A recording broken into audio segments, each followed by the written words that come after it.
I'm extremely proud to tell you guys this video is going to be brought to you by Gfuel, and you really want to listen up here because right now Gfuel is doing their BOGO sale, which that means you can buy one and get one free on a lot of Gfuel products, including a lot of anime energy tubs. It's going to be running from June 28th at 12 p.m. Eastern Standard Time to July 5th at 3 p.m. So you do not want to miss out. Make sure to use my affiliate link I'm going to leave in the comment section pinned for you. Just to clarify, because some of you guys have asked, I do not get paid off of this. This is an affiliate link. So unless you guys purchase something, I don't get a dime from this. That being said, I'm going to make a few recommendations for you guys. Number one, that Naruto Sage Mode hydration formula absolutely slaps. It is back in stock, so you definitely want to get that. The Gohan Blackberry Tea is good, and that Duke Nukem Ego Boost is absolutely to die for. You guys have heard me say it before, I use Gfuel personally, so I'm excited to be an affiliate with them. You're getting all the vitamins that you definitely need. Most importantly, there's just enough caffeine in those products to get your day started, and best of all, there's zero crash to it,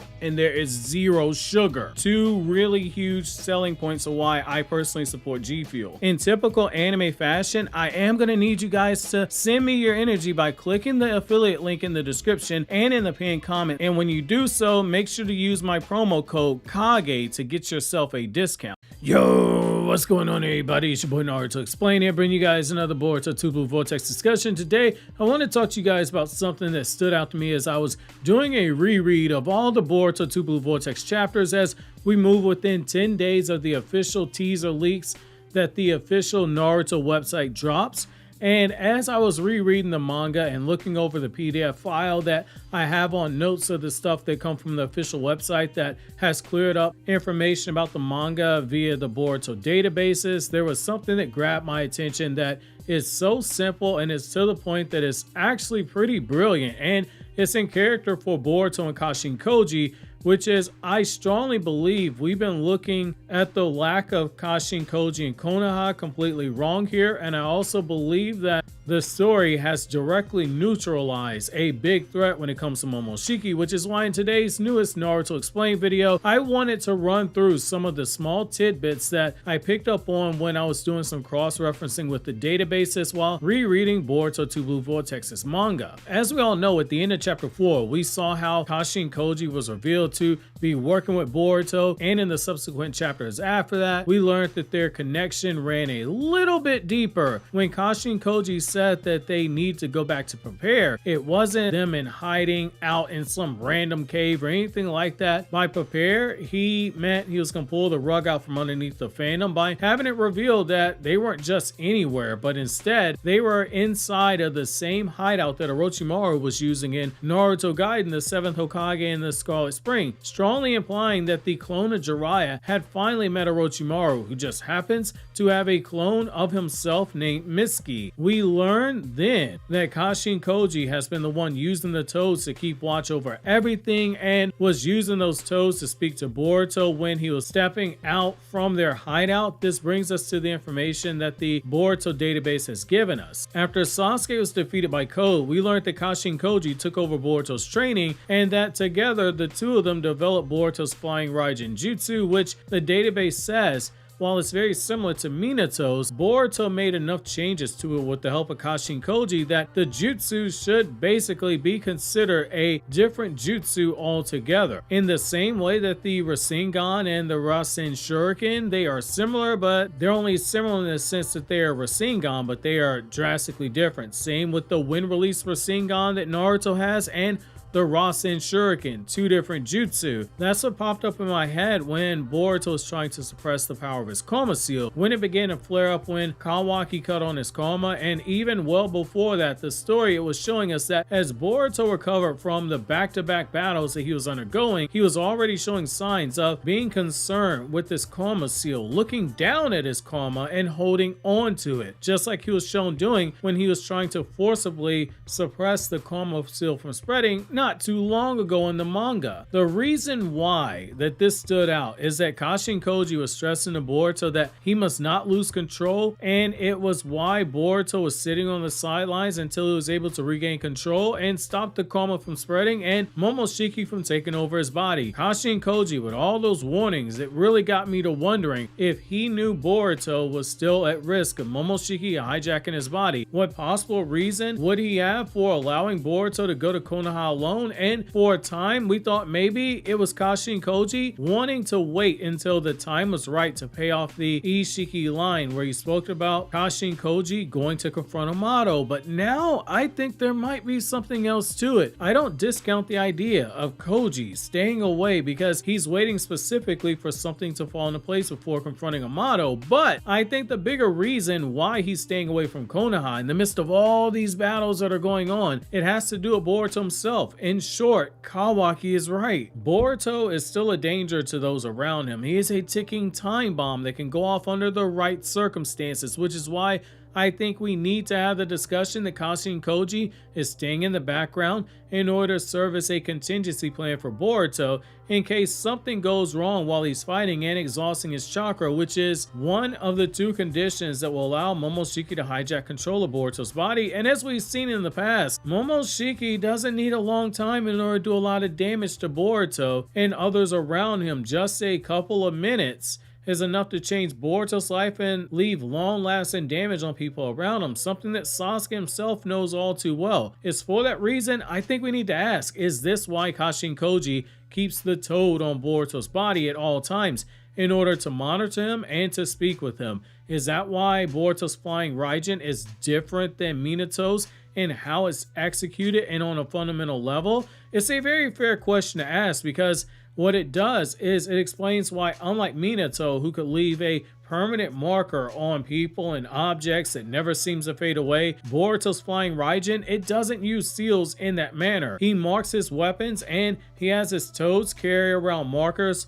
for him to teleport to, but we don't know the full mechanics behind the marking of the weapons, if the seals are only short-term or not, which I'm beginning to lean more so into that direction. In the event that you have Momoshiki take over Boruto's body, you run the risk of Momoshiki now having access to the flying raijin, and that makes those 2 minutes, or God forbid an even longer duration where he's able to control Boruto's body for an extended period, that much more deadly, because that becomes an eternity where Momoshiki is a full goon on full-on demon timing at this point. When we look at the manga story, we haven't seen Momoshiki use a space-time jutsu that we've seen other Otsutsuki use. Even in the anime continuity, we can make the assumption that until it's otherwise proven, he might not have access to that shinjutsu ability. Now some of you guys going, wait a second, he knows all shinjutsu. So here's the thing, having knowledge of all shinjutsu doesn't necessarily mean you know how to perform every version of a shinjutsu.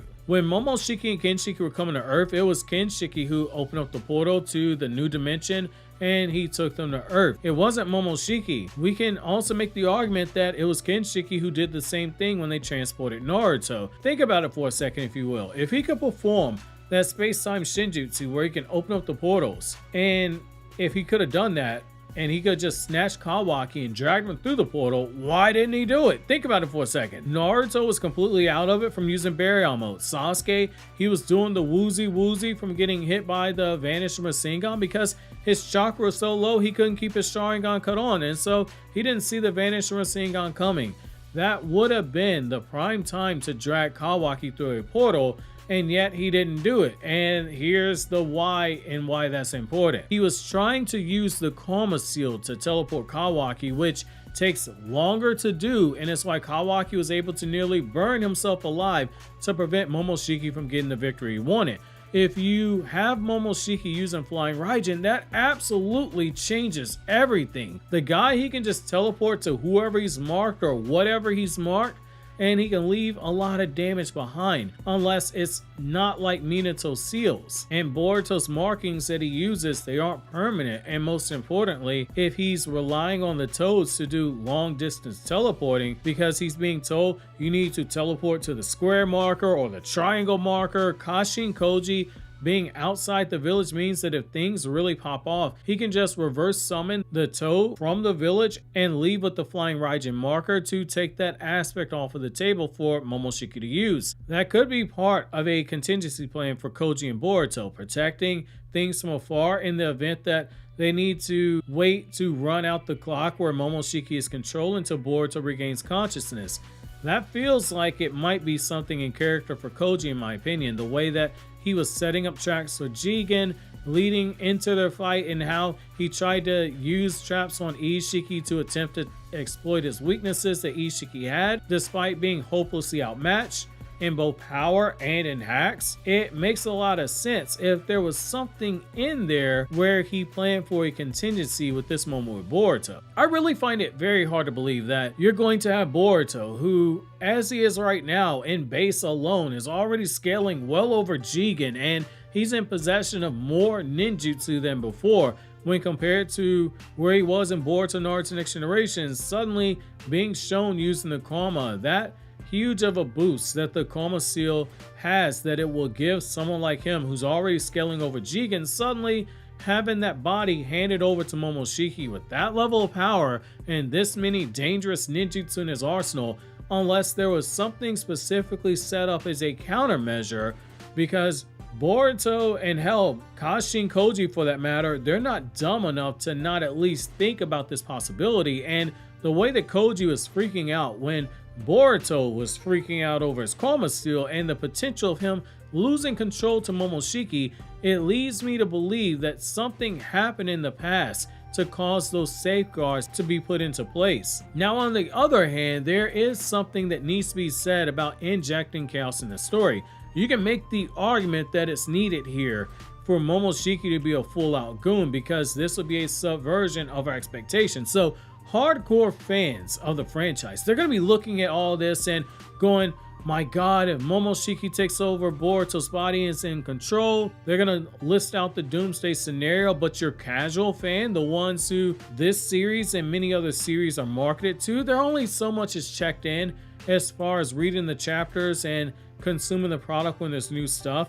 They might discuss things for a couple of days after the chapter drops, and then they move on to whatever other series or streaming platform that has their attention, due to the mass volume of entertainment options that are out there. And those fans very likely haven't considered the why behind Kashin Koji's options, or how Boruto might be a threat, which is that it is very telling, because it would be a subversion of the expectations of those casual fans, and it will hit a lot harder for them. Most fans are super casual. So here's the thing though, if you are watching this video, you are a hardcore fan, because you're going for daily Boruto content to break down every possible angle and scenario and etc. You're like me when it comes to Game of Thrones and Star Wars and Harry Potter. I eat, sleep, breathe, and shit those series as much as I do Naruto. I listen to creators in the aforementioned niches while I work out 5 days a week. But the casual fans for these series, they only tap in whenever